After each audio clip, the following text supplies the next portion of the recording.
Welcome home to USA Global TV and Radio, a place where dreams take flight, with authentic storytelling, diverse perspectives and meaningful conversations, where global stories unite and bridges are built beyond all borders.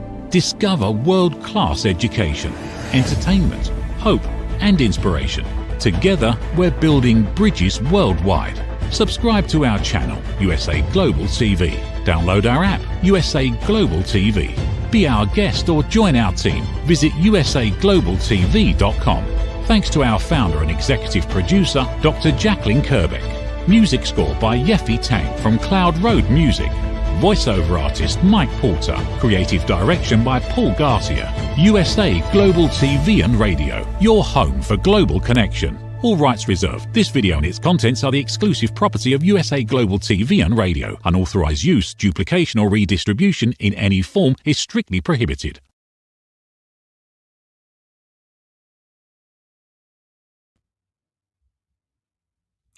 Good morning, good afternoon, good evening, and welcome home to USA Global TV and Radio, where today's show is Authentic Achievements.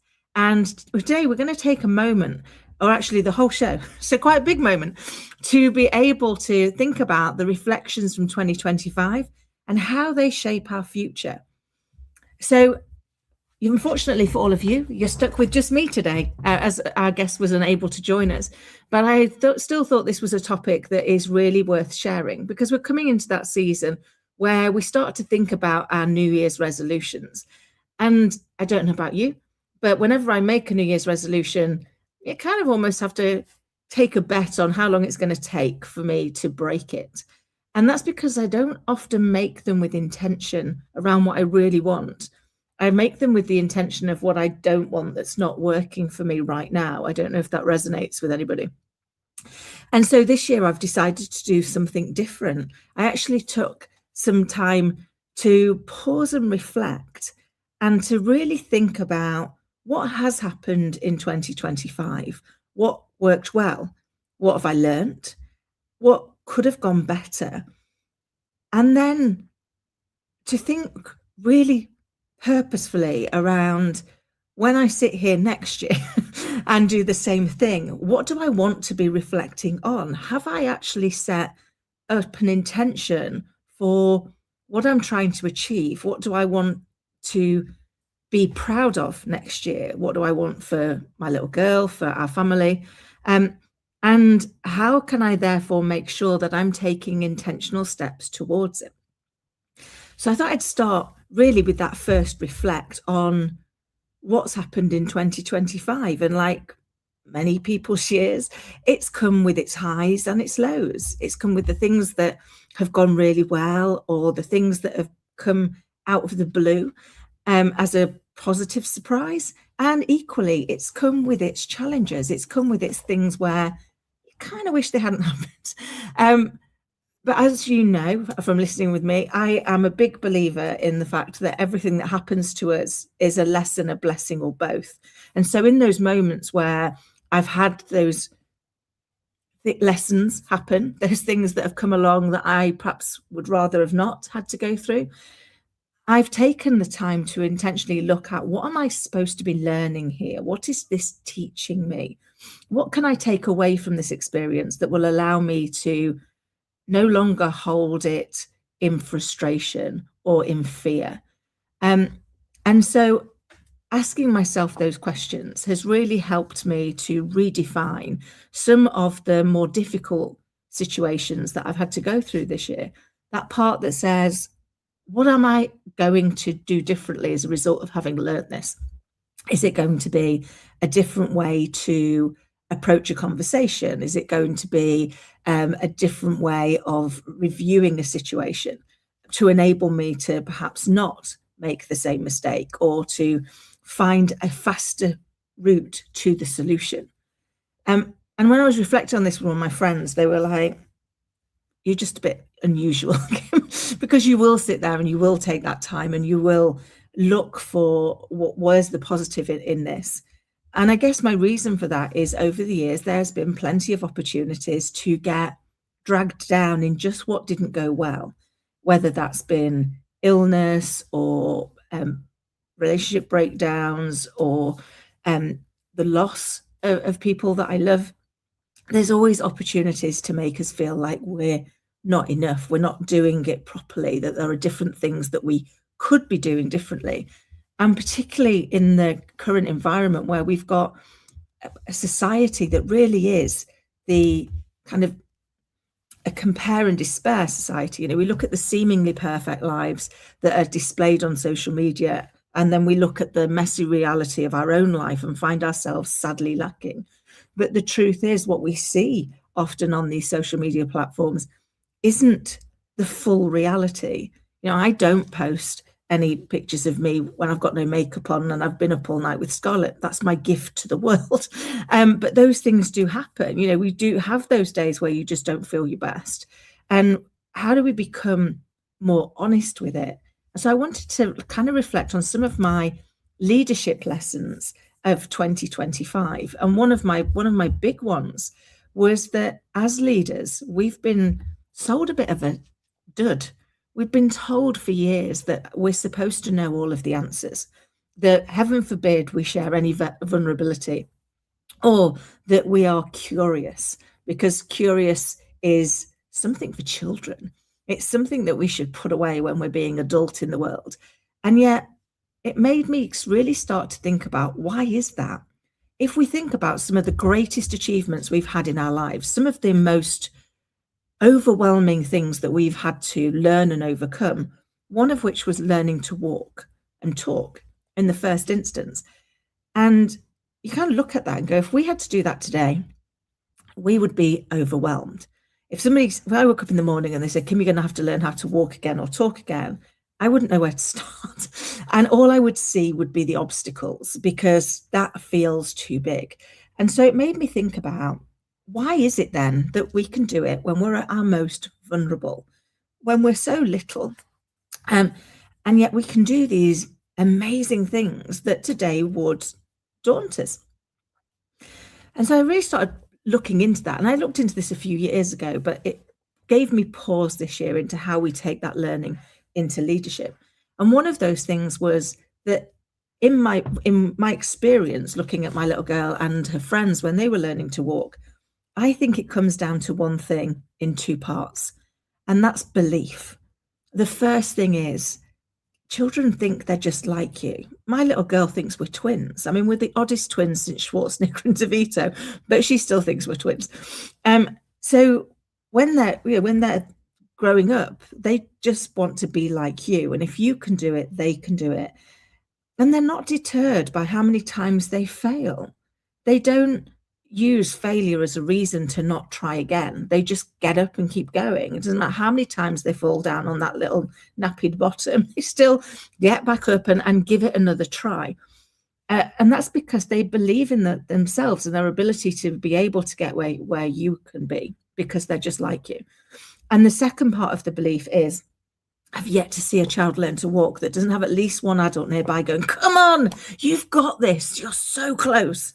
So we quite literally give them our belief, and therefore they can add that to their own belief, and the two together allow them to be propelled forward. And it made me kind of think back to, when was the last time as leaders that we embraced curiosity? Now, I don't know about any of you listening, but for many, many years, I believed that the phrase was, curiosity killed the cat. Well, best not be curious then, you're going to die. It's definitely one to be pulled away from. It's definitely not something that should be encouraged. And it wasn't until I was researching my latest book that I came across the actual full phrase. And the full phrase is, curiosity killed the cat and satisfaction brought it back. So whilst the curiosity killed the version of itself that the cat had, the satisfaction in what it learned and how it grew brought back its new version, its next iteration. And that made me reflect on my leadership journey and the things that I've learned over the years, things that I did as a leader 30 years ago that I would be horrified to do today. And that was because of evolving, of being present, of gaining feedback, of listening to people about what landed, what didn't land, of how it felt to be led by me and how it felt to lead as me. And I think often we kind of avoid asking ourselves those questions about feelings, or asking other people those questions about feelings, as if almost feelings are to be dismissed. And yet we know, neuroscientifically proven, that our emotional brain responds 24 times faster than our thinking brain. And for me, this year, one of my big breakthroughs has been leaning into that, emotional brain and saying, well, hold on, how's this feeling for me right now? What's coming up for me? What's going on? But also being open to ask those questions of the people that I work with, or my friends, or people that I meet, to just understand, how does it feel? Because we know from great quotes like Maya Angelou's, which is, people will not remember what you said, they will not remember what you did, but they will remember how you made them feel. And so it made me really reflect on, if the most important impact we have on other people is how we made them feel, why don't we spend a little bit more time talking to them about how they feel? How do we spend a little bit more time with ourselves on how we feel? And I guess that took me back to a speech that I did earlier this year. I was very lucky to be part of What a Day at Google. And it was on the future of leadership. And for me, my reflections from the last few years, but particularly in this year and heading into next year and the book, has been that I believe in the ever evolving, digitally advanced world that we are living in and leading in, that actually some of the most important qualities that we need to really dig deep on, that we really need to understand more and be more intentional with, is, the first one is curiosity. And so the question I would ask you to just reflect on, should you want to, it's an invite, not a demand, is, when was the last time you were genuinely curious? Whether that's with your team, whether that's with yourself, whether that's with your family. When was the last time you asked a question that you genuinely didn't know the answer to? And then the next one, I think, is about presence. We're constantly on these days. You're ever scrolling. You've always got something else that's going on in your world that you've got to think about. And so my second invitation to the room was, when was the last time you were genuinely present? When were you present to the situation without your mental to-do list, without scrolling through your phone, without thinking about the emails you've not sent yet or what needs to be done next, and were just really wholly present in the moment, whether that's with somebody else or whether it's with yourself? Because I don't know about the rest of you, but I'm very often, I'm just as bad at scrolling and ignoring myself as I am doing it when I'm busy with other things.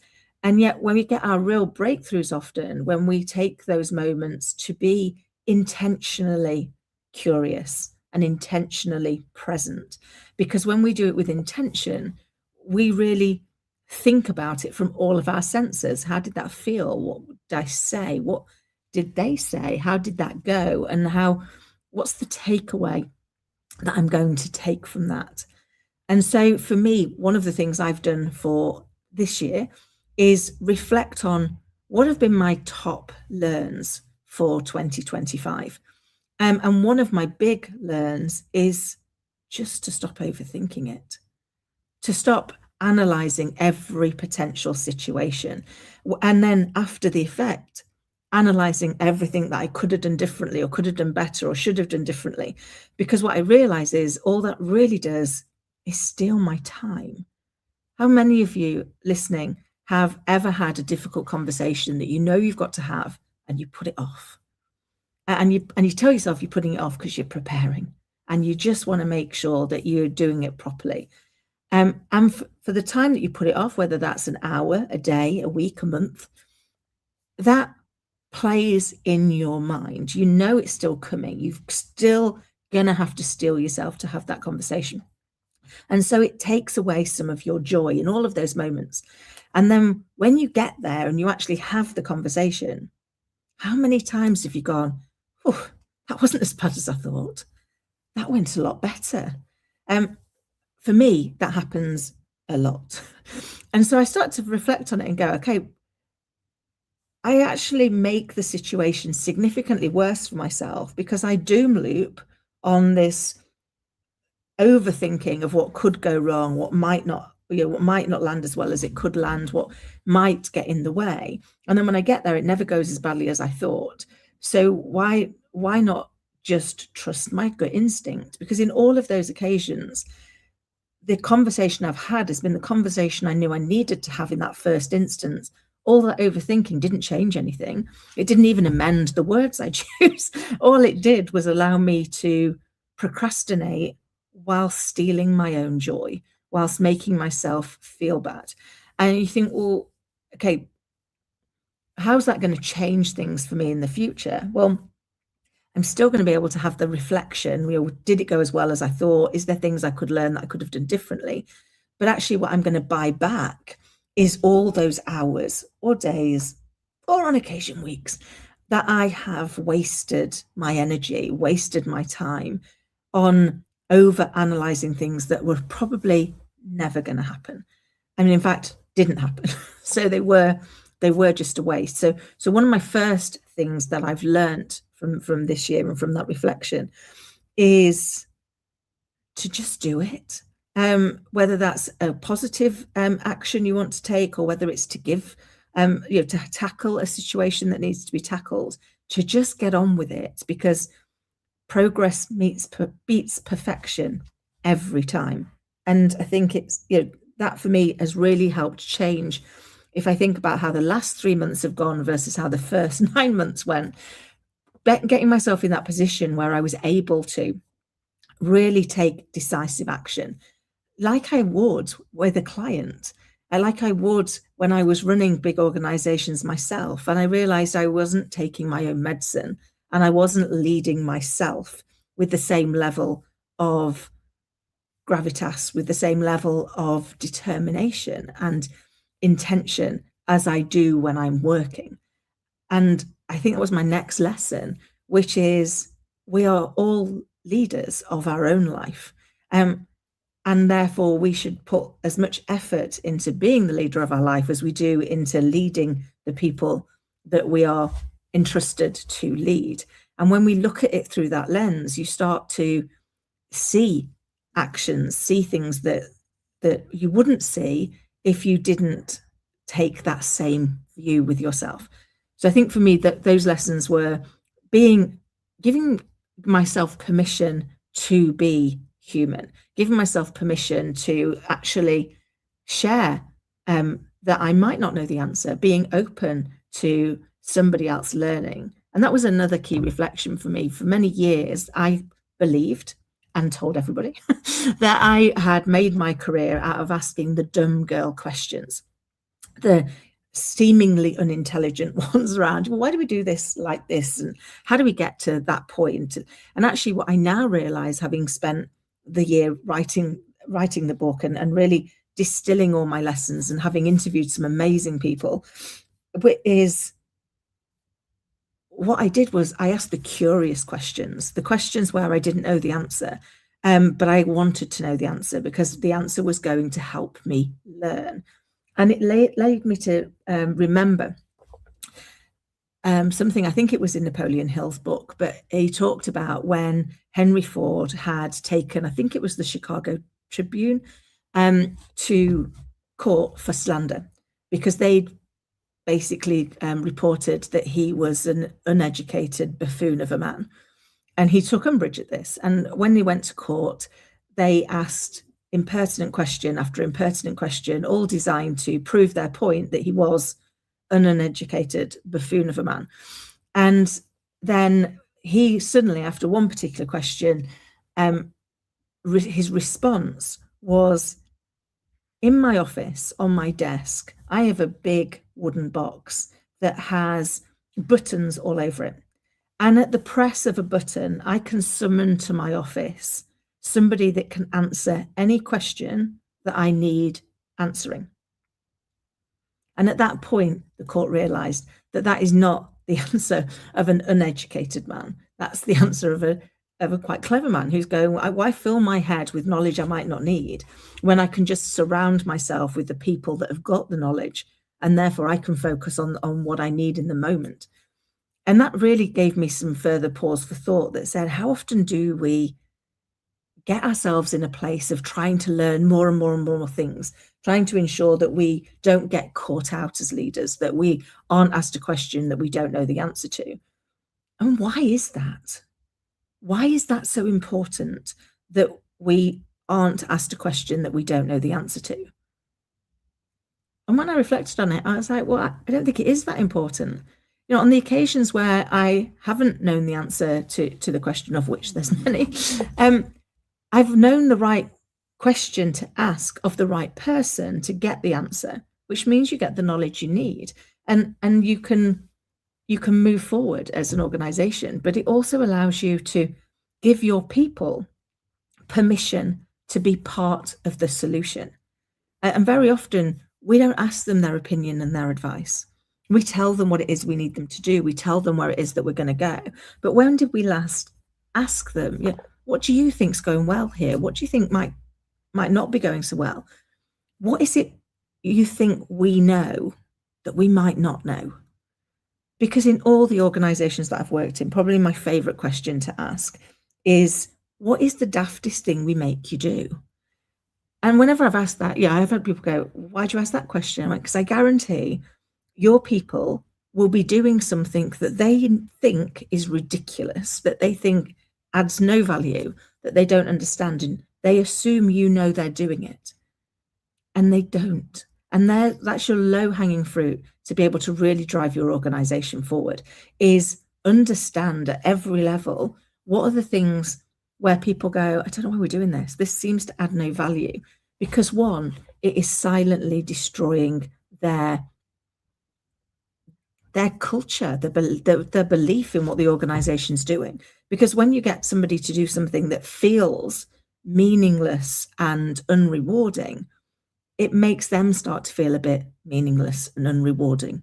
And that drives such a negative impact in their life and in the lives of the people around them. And it brings me to a documentary that I saw many, many years ago. I think it was back in the 1970s. And it was in a Jaffa cake factory. And this guy's job was, with a piece of metal, was to shove the Jaffa on the center of the sponge. And he was happily doing that all day.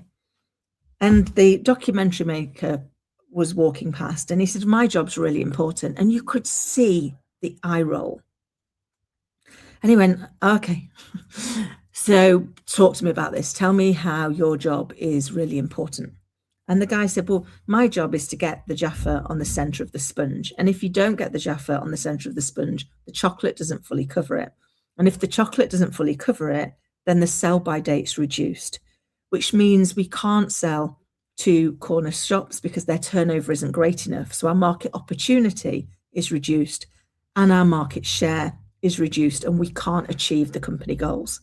So even his seemingly mundane, seemingly boring job, because he understood how it fit in to the bigger picture, how it fit into the ultimate of what the business was trying to achieve, and therefore he could see that if he didn't do his bit, they could never achieve their goal, allowed his job to become important rather than mundane.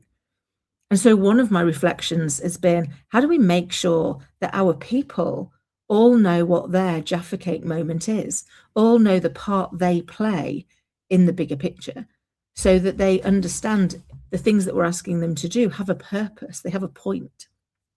But also, how do we invite them in if there's a better way of doing it? Because we know as we go through organizations, the further away we go from the front line, the further removed we are from the everyday and what's happening for our customers, we can start to think of things through a little bit of rose-tinted glasses. And so for me, as I've come to the end of this year, there have been those big reflections on, have I done that for my team? Have I helped my clients do that for their teams? Are we all much clearer now on what it is we need to do, and how do we ensure it's being done? Because one of the other things that I hear a lot from people that I talk to is the minute you talk about risk and governance, everybody goes, ugh. I mean, it doesn't sound like the fun stuff, does it? We've got risk and governance in place. And yet we know in life, everything comes with risk, but it also comes with a need for us to regulate that, to understand. And some of those risks are positive and some of those risks are negative. But once we're owning them, once we understand them, then we can take mitigating action. We can say, how do we ensure that this thing we don't want to have happen doesn't happen? How do we ensure that this thing that we do want to have happen happens? And that's all about the intentional steps that we take towards it. And the governance piece is holding ourselves and our feet to the fire of, did we do what we said we'd do when we said we'd do it? And if we didn't, why didn't we? And what could we put in place next time to ensure that we do, so that we constantly learn and grow from it? And risk and governance was something that I hadn't realized played such a big part in my life. But as a woman and as a mother, we risk assess constantly. Is it okay for me to walk down this street? Is it okay for the children to do this? Is they going to be safe if we do that? What do I need to consider before we take this action to make sure that we are going to get there safely and we're going to get there on time and with what we want to do? And yet those seemingly small questions that we constantly ask ourselves are our human form of risk assessing and providing ourselves with the confidence that we can move forward. And then I think my final reflection was intentionality. So I realized as I headed into 2025, as I left 2024, it was very much more around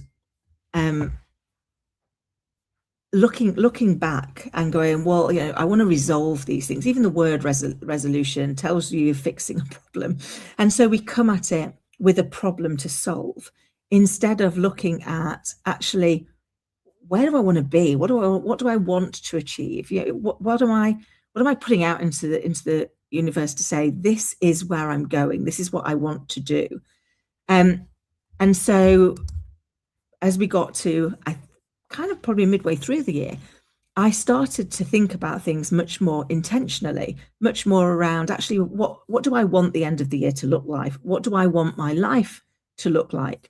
How do I want to show up as a mother, as a friend, as a colleague, as an advisor? And since I did that, things moved so much faster. Since setting that intention of where I wanted to go and what I wanted to do, and therefore using that as almost a barometer when new opportunities or ideas come in, that goes, does this meet what I've said is my intention, or does it distract? That I've been able to achieve so much more than I'd done in the first half of the year in the last few years. So I think for me, having that intentionality is really important. And all of these things factor into how workplace culture has evolved this year. When I went to What a Day, one of the big questions that's on everybody's lips almost, particularly because it was lots of HR people, was, how do we give our employees confidence that their job isn't going to be eroded by the advancements of AI? And how do we make sure that people feel safe and secure in their future career? And I think for me, as I said then, a large part of it is we have to turn up the volume on the humanity in leadership, on helping people understand it's not about it taking your job, it's about enhancing your job. And actually, it's only as good as the inputs that you put in. So all your expertise, all your knowledge, all your experience, when you add that in to AI, it becomes significantly more powerful. And therefore, it allows you to take away some of the more mundane things that aren't you at your best, to free you up, to put all that focus into the bits where you are at your best.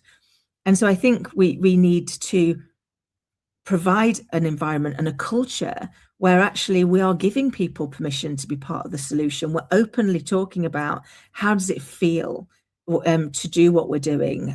What is it we want to achieve? What are we going to feel like when we get there? because we're seeing an ever increasing amount of people that are suffering with their mental health. And a large part of that is because that emotional brain is responding 24 times faster, but it's got nowhere to go with the overthink that it's got unless we create the culture for people to be able to have a safe space to share what's going on and for us to collectively find a solution that's going to allow us to move through that. And then I think that also brings me to kind of one of my other key learnings, which has been, unfortunately, it aligns with the title of the show, but the importance of authenticity. People, particularly in this ever fast, ever growing environment, are almost desperate for connection. They want to feel connected with something that's authentic, something that's real, because there's so much that is unreal. And so really owning who you are authentically and giving yourself permission to show up as that person, to understand that there are bits of you that you might want to still work on, but that's okay. We're okay to be who we are and continue to evolve and continue to work on it. And for me, that was a big breakthrough because I spent many years desperately trying to be something I wasn't, trying to fit into what I thought was needed from me as a leader, or was needed from me in the jobs that I did. And actually, once I was willing to have the courage to be authentically myself, things got so much better because people were no longer trying to work out what's not real there. Because they do. When you're not being fully who you are, people sense it. And therefore, they spend all of their time being distracted, trying to work out what it is you're hiding. Whereas when you give yourself permission to show up as who you are, then they're no longer looking for the thing you're hiding because you're not hiding it. And I guess for me, when we think about all of these things, the world is an ever uncertain place. And when we are uncertain, that can make a real impact on decision making and growth. And having consulted at this level for coming up for 12 years, the things that I've learned is we have to learn as leaders to be comfortable with the uncomfortable. The one thing guaranteed in life is uncertainty. And all we can do, therefore, is get comfortable with that and make the best decisions we can with the information that we've got available. And then keep reviewing them. Do we have new information now that means we need to change direction slightly? And recognize that every success and every failure is just more data to enable us to make better, more informed decisions as we move forward into an uncertain world.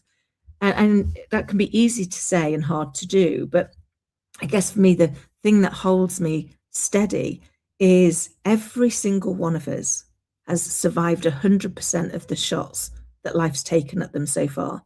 That's a pretty good batting average.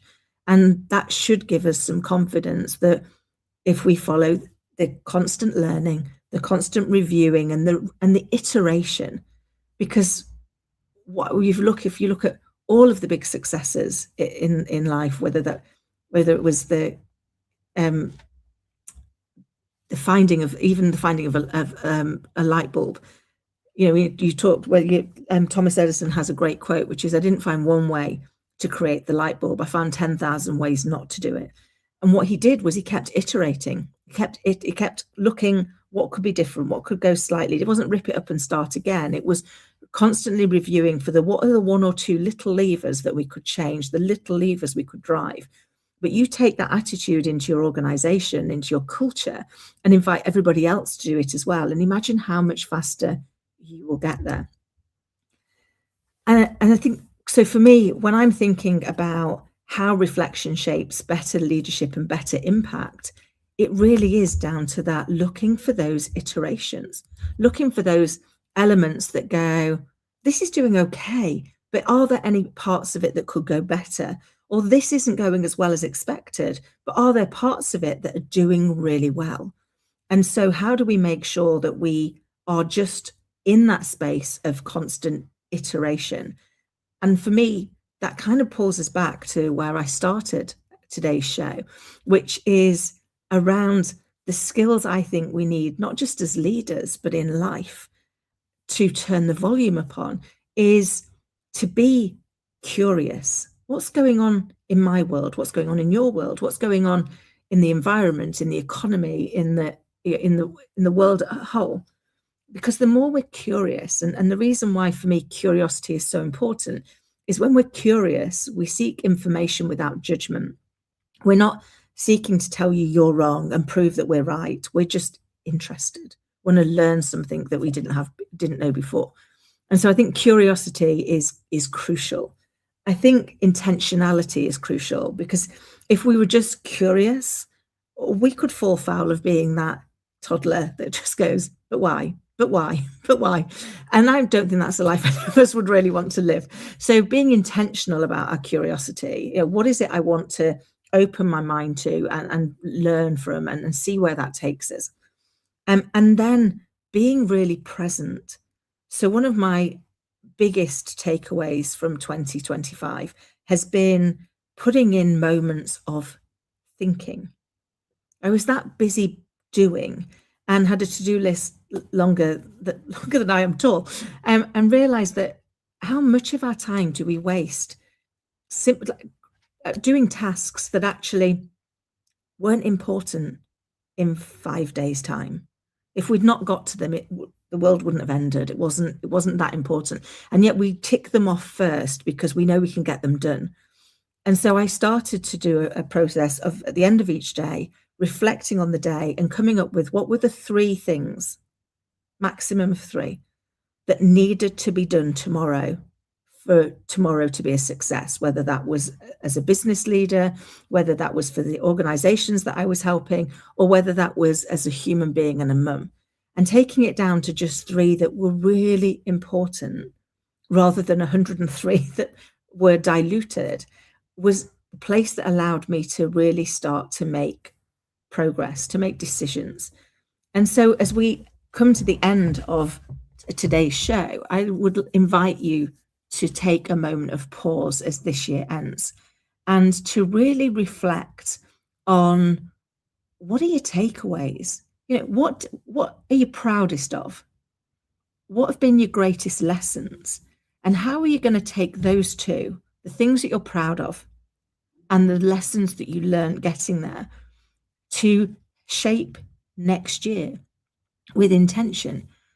When we're here again in a year's time, then we can have a look at, what did you do?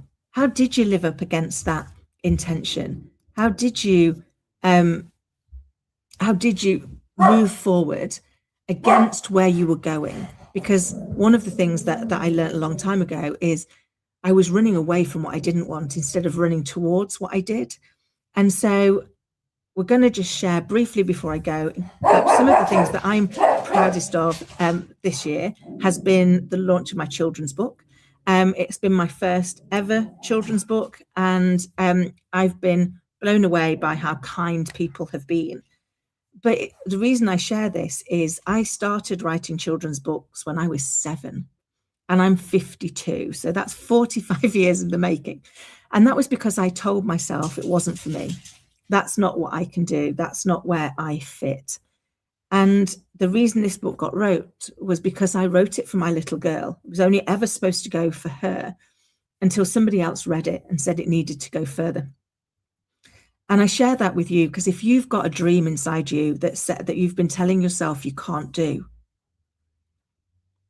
I invite you to lean into it and see how that can shape your future.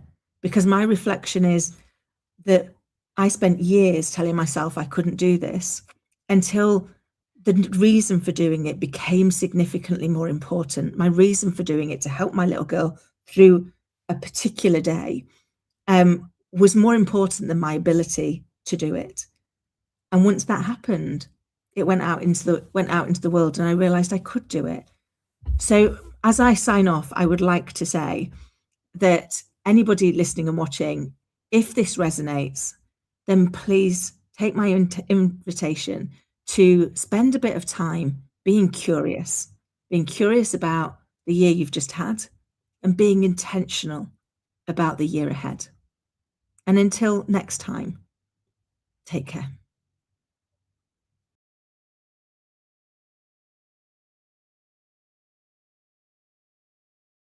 Get ready to wear the brand that's changing the world of media. Introducing the official USA Global TV and Radio online store. From our TV show hosts to our incredible global guests, you asked, we delivered. Rep your appearance with pride. Whether you've been on air, hosted a show, or tuned in, we have something just for you. Visit us at usaglobaltvradioshoп.myspreadshop.com and start shopping today. Check back frequently. We're dropping fresh new designs all the time. Showcase your role in our global community.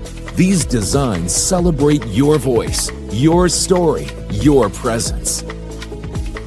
It's more than just merchandise. It's a movement of hope, inspiration, education, and elevated listening. Head to usaglobaltvradioshoп.myspreadshop.com. Your spotlight awaits. USA Global TV and Radio. Elevate your style. Elevate the world.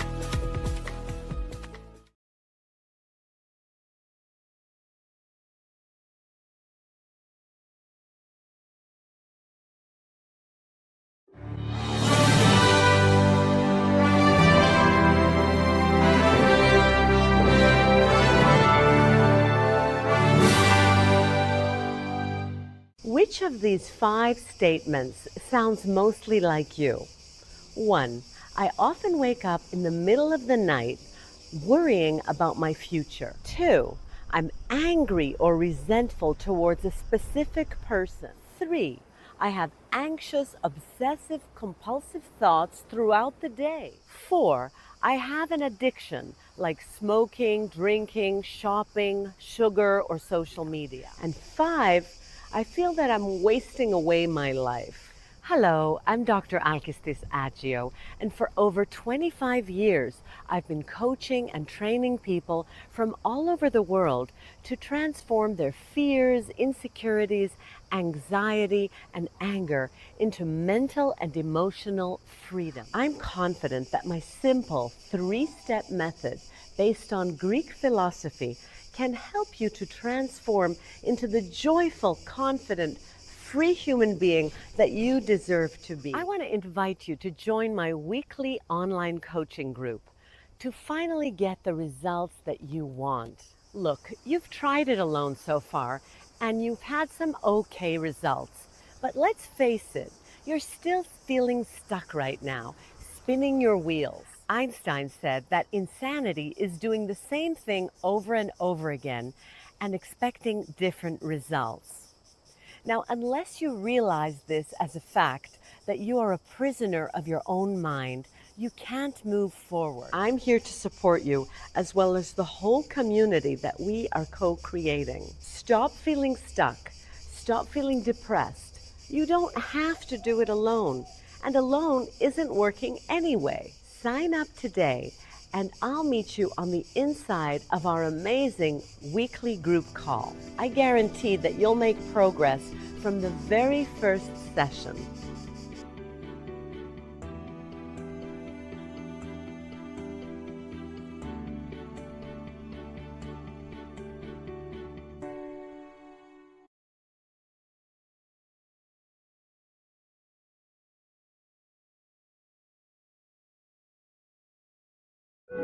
In a noisy world, true connection begins with listening. Elevated listening transforms every conversation in just 5 simple steps. Pause and breathe. Set your intention. Listen with curiosity. Reflect back. Agree on one next step. Join the Listening Mentor on Let's Finally Talk with Dr. Jacqueline Kerbeck, the Listening Mentor, where we help you find inner peace, one conversation at a time. Streaming every day. Let's Finally Talk TV show with Dr. Jacqueline Kerbeck, only here on USA Global TV and Radio. Subscribe to our YouTube channels to watch and engage with all our content.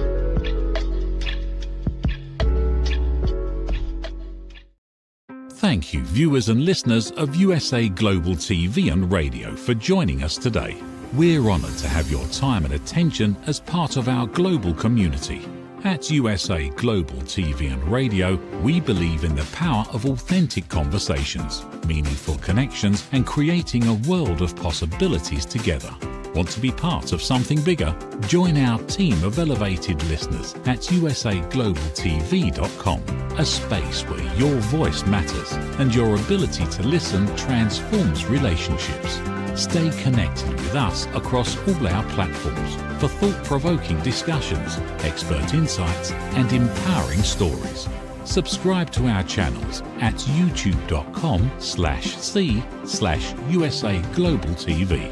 Follow us on social media and explore the endless opportunities we're creating for growth, learning, and inspiration. Together, we're not just broadcasting, we're building bridges and changing lives one conversation at a time. For inquiries, contact us at info@usaglobaltv.com. Music by Johnny Dyes. Produced by Executive Producer and Director Dr. Jacqueline Kerbeck. Voiceover by Mike Porter. Creative Direction by Paul Garcia. All rights reserved. Copyright 2025. Visit usaglobaltv.com to view our full terms and conditions.